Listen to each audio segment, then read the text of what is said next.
Alright, the Pacers basically gave the Thunder a taste of their own medicine because they sustained that aggressive body-to-body pressure in denial for the full 48, and more importantly, they were higher with their levels in the SNRs, so overall, their raw containment was a lot better.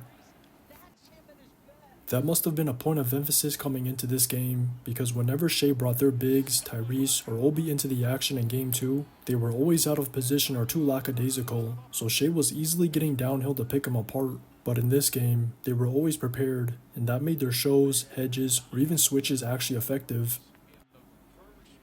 Between that and their pursuit over screens, Shea wasn't able to turn the corner quick, so a lot of the times, the Thunder's offense just got too stagnant because it just kept getting reduced to ones. But at least he was still making the right pass whenever he saw two coming off a screen, or even in the post, so the others got to eat throughout, and Chet was a beneficiary early because once again, he was aggressive out the gates. He was looking to either push the rock, run the floor, or just play off Shea and Dub in that two-man game. But even though he can do that, I still think they've got to consider the double big lineup more, because Zay's just too valuable to be getting limited burn, and a lot of it is just his screens. His quick drags are able to create separation or force a switch for Shea and Dub to attack, and even just his presence off a quick brush can open up a lane for them, so without him, it just requires more effort from both of them, because Shea and Dub have to either reject or try to beat their man off the dribble.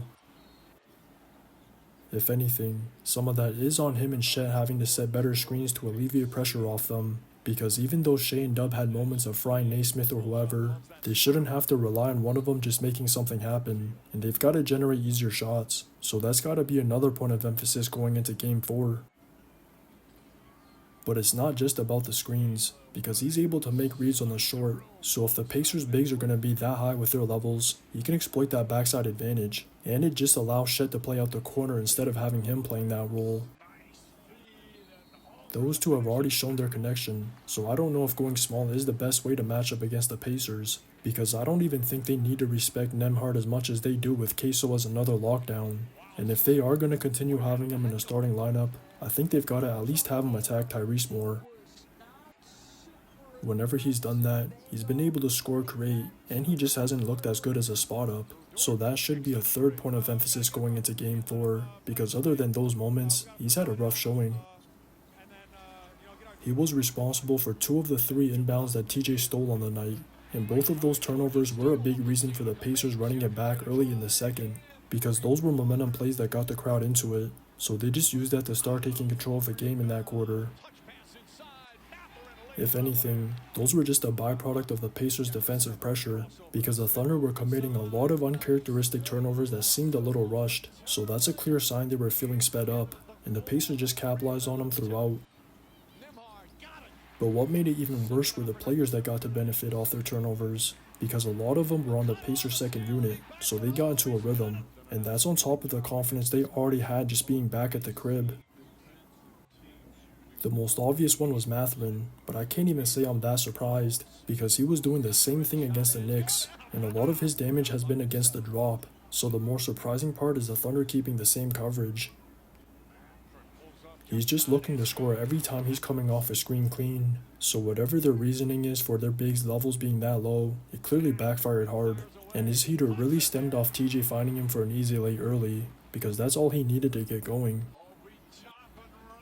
Between his shot making, TJ's pace, Obi running the floor, Ben Shepherd coming in when Naismith got into foul trouble, and all of them being decisive on the catch, especially to get downhill, it just wore the Thunder down throughout, because they struggled to contain the rock the same way they have been. The Pacers basically got to play their game from start to finish, and it wasn't just the bench, because even their starters had it going, except for Turner missing some of the same looks he's been getting this series, but other than him, they were all eating. Siakam was finally exploiting his size advantage again, or getting leakouts, and even though Tyrese was still making the right pass whenever he saw 2 off a screen, it was obvious he was finally looking for his shot more instead of getting off the rock quick, so every time he had even a bit of space, there was no hesitation to score. But once again, this was just another win that really showed just how deep their team is because of the production from top to bottom, and damn near all of them made at least one winning play in the fourth to secure it. Just watch the tape. Step back 3, it's good! Tyrese Halliburton with a 3-pointer.